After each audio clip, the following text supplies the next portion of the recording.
Bonjour à tous, ce mois-ci dans le MAG, nous allons nous intéresser à la richesse que représentent nos sols. Matières premières pour fabriquer du béton ou du ciment par exemple, ou encore terreau de nos cultures agricoles, cette ressource indispensable peut malheureusement être polluée par les activités humaines. Alors que faire pour rendre ces sols de nouveau disponibles pour l'homme et pour l'environnement? Eh bien il faut les traiter et les dépolluer pour qu'elles puissent être réutilisées. On parle alors de valorisation. Chez Suez Environnement et sa filiale Cita Remédiation, les spécialistes de la dépollution des sols trouvent des solutions adaptées à chaque type de pollution rencontrée, qu'elle soit organique ou métallique. En France, ils interviennent sur plus de 200 chantiers de dépollution par an. Je vous propose donc tout au long de ce MAG de découvrir quelques exemples de ces chantiers en nous rendant sur les sites de clients industriels engagés. Nous voici pour commencer sur un ancien site industriel qui produisait des matières chimiques et des produits pyrotechniques. Objectif aujourd'hui, dépolluer ces terres touchées par le mercure et par des produits particuliers appelés engins pyrotechniques. Bonjour! Chloé, vous êtes donc la responsable de la zone de dépollution du mercure. Oui. Vous m'emmenez sur le site? Avec plaisir, on prend les équipements de sécurité puis on y va. Ok.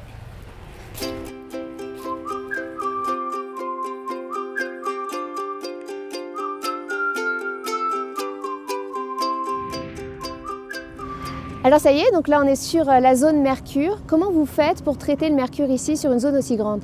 Alors on a tout d'abord quadrillé le terrain par des carrés de 25 mètres de côté qu'on a ensuite encore divisé en 4.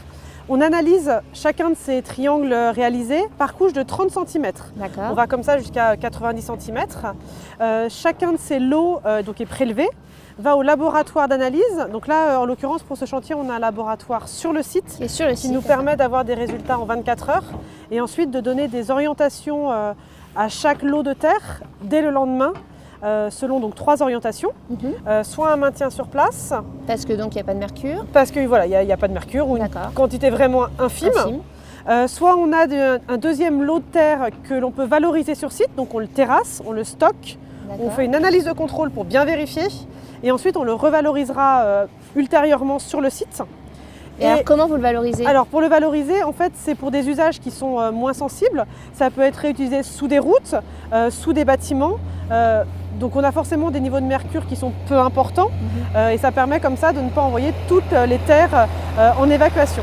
Et donc le troisième lot qui a des teneurs en mercure vraiment plus importantes, qui pourraient être nocives pour les personnes, ces lots-là sont évacués dans des filières. D'accord, et donc ces 3 catégories de terre, on les voit juste derrière nous? Oui, tout à fait, ils sont juste derrière nous, stockés sur le site. Très bien, merci beaucoup. Merci.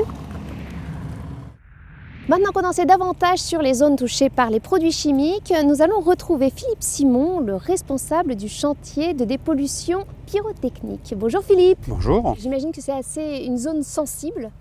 Oui, on est sur un site relativement sensible qui a été bombardé en 1944. Et nous, lors de phase de travaux, on est là pour rechercher tous les objets pyrotechniques.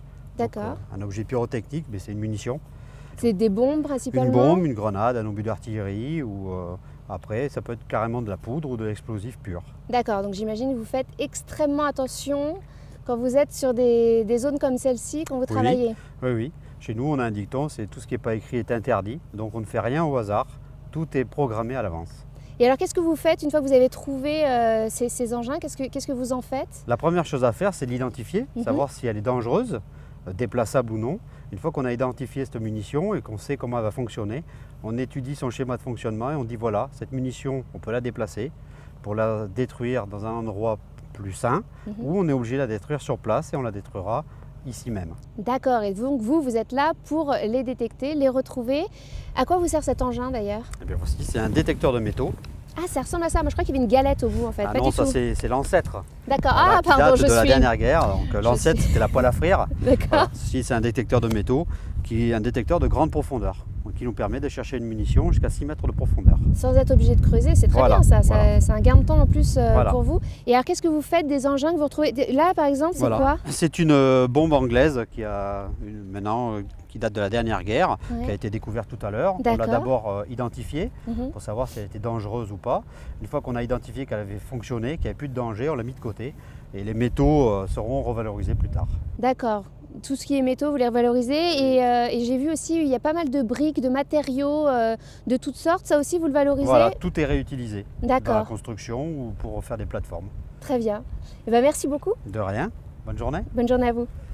Allez, maintenant, on se rend sur un autre site industriel, toujours pour découvrir d'autres techniques de dépollution des sols.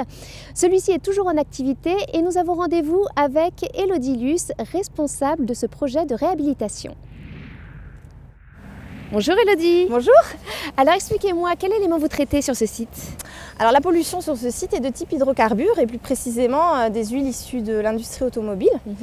La caractéristique de ce polluant, c'est qu'il est moins dense que l'eau et donc flotte à la surface de la nappe phréatique. Les huiles se sont introduites et infiltrées dans les sols et ont impacté la nappe. D'accord. Et alors quelle technique vous utilisez vous ici? Donc ici c'est une technique in situ, c'est-à-dire un traitement en place sans déstructuration et sans excavation des sols. D'accord. Donc sur ce site on a mis en place plus de 100 puits qui sont équipés en pompes spécifiques, notamment avec un suiveur de nappe et qui permet de récupérer les huiles en se positionnant à la surface eau huile. Voilà. D'accord. Le but sur ce site, c'est de récupérer l'ensemble du produit pur, enfin des huiles, quoi. D'accord, donc il y a 100 puits, j'ai vu le site est donc énorme. Vous récupérez combien d'huile à peu près? Bah là, ça fait à peu près 2 ans qu'on est en traitement et on a récupéré plus de 120 mètres cubes d'huile. Alors donc vous me parliez d'une unité de traitement, est-ce que vous pouvez m'y emmener? Bien sûr. Voilà, donc là Ok. on arrive à l'unité de traitement. Donc c'est toutes les arrivées des pompes qui sont regroupées là au niveau de la nourrice. Il y a les huiles plus les eaux qui arrivent ici et qui sont traitées. Donc il y a un pré-séparateur et un séparateur qui permettent de dissocier l'eau et l'huile. Et il y a une cuve de reprise pour les huiles qui sont ensuite stockées dans des grandes citernes, dans 2 grandes citernes exactement, à l'extérieur de l'unité de traitement. Et qui sont après évacuées en filière de valorisation, D'accord. donc par exemple en énergie. D'accord. Et votre collègue alors il fait quoi derrière? Parce que là ça m'intrigue. Donc Sylvain, il fait le suivi de l'unité, donc il relève les compteurs, il vérifie que tout fonctionne, il fait les réglages au niveau des pompes. Et D'accord. notamment cette unité, on la gère par télégestion, donc il peut mettre en route une pompe, arrêter une pompe avec la télégestion. D'accord, très bien. Bah, merci beaucoup. Je vous en prie. Démarche environnementale ou reconquête des friches industrielles sont autant de raisons pour les professionnels de réhabiliter les sols de leurs anciens sites. Pour en savoir plus sur les solutions apportées par Suez Environnement et ses filiales, rendez-vous sur www.suez-environnement.fr. Je vous laisse aller surfer sur le site et on se retrouve dès le mois prochain pour un nouveau mag. Ciao!